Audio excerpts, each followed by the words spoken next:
Remue ménage. Remue ménage.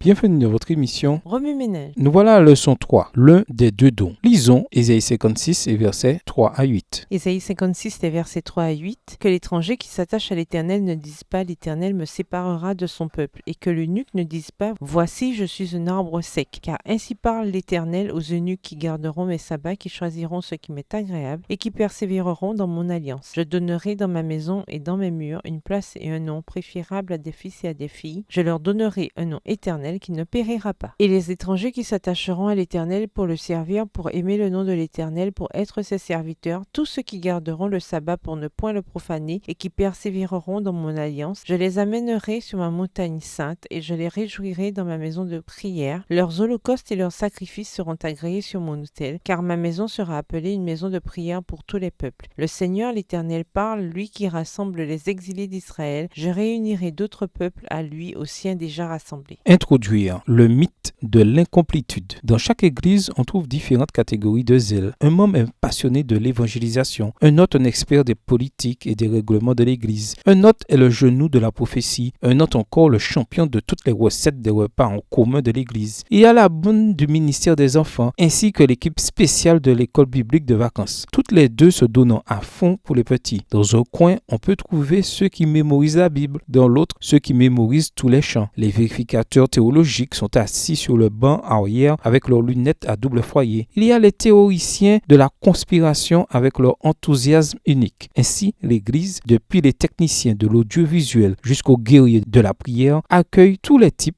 toutes les formes et toutes les tailles de zèle. Et puis, il y a Tati, ou parfois Tonton, avec une majuscule, s'il vous plaît. C'est elle la marieuse zélée de tous les célibataires de l'Église. Qu'elle travaille à partir d'une base de données ou directement de sa mémoire, c'est un androïde humain qui peut donner des combinaisons créatives et des taux de compatibilité statistiques. On peut en rire, certes, mais le zèle de ce ministère est important, nécessaire même. Peut-être que vous, lecteurs, avez été dans le collimateur de Tati ou de Tonton et exposés à leur ministère. Qu'est-ce qui peut donc se cacher derrière ce zèle? Simplement l'idée que les célibataires sont incomplets et que les communautés doivent faire tout ce qui est en leur pouvoir pour les éliminer. Les premiers chapitres de la Genèse sont souvent cités pour soutenir l'idée qu'il est mauvais pour les individus d'être seuls. S'il est vrai que les personnes mariées ont des avantages et des bienfaits, les récompenses et les avantages du célibat ne doivent pas passer inaperçus. En effet, le Fils de Dieu lui-même était célibataire. Bien que ce trimestre aborde le thème de la sexualité, cette semaine, nous examinerons différents passages de l'Écriture qui touchent au don du célibat et à sa juxtaposition avec l'autre don que Dieu a fait. Remue ménage, lisez le passage de cette semaine, Ésaïe 56 et versets 3 à 8. Écrivez Ésaïe 56, versets 3 à 8 à partir de la version biblique de votre choix. Vous pouvez également réécrire le passage avec vos propres mots, tracer les grandes lignes du chapitre ou en faire une